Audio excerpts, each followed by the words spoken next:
கச்சத்தீவை பத்தி கேள்வி கேட்டா தாவேகா அமைச்சர்கள் அப்படியே பயந்து பதறி அடிச்சுக்கிட்டு no comments, no comments, no comments அப்படின்னு பதில் கொடுக்கறாங்க.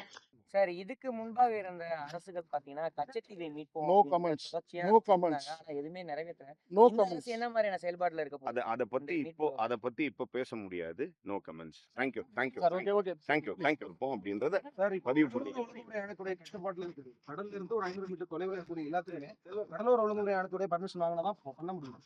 அதுக்கான நடவடிக்கை என்ன? ஒரு நிமிஷம்.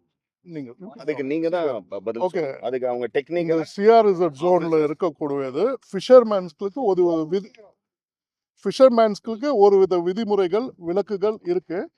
As per rules, as per regulation, whatever to be done, it will be done. And as per our honourable CM, this will be taken up with immediate action. And நாங்க அமைச்சரா பதவியேற்ற ஒரு வாரத்துக்குள்ளேயே நாங்க இங்க வந்து இறங்கிட்டோம், களத்துல இறங்கிட்டோம்.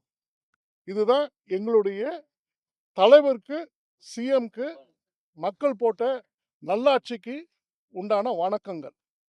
சார், இதுக்கு இது மட்டும் இல்லாம எங்கள் முதல்வர் சொன்ன மேனிஃபெஸ்டோல சொன்ன எல்லா விஷயங்களையும் கால அவகாசத்தோட கரெக்டா நாங்க செஞ்சு முடிக்கணும்னு ஆசைப்பட்டோம். செஞ்சு கொடுப்போம். சார், இது அவங்கள சொல்லி தப்பு இல்ல, பத்திரிகையாளர்களை சொல்லணுங்க.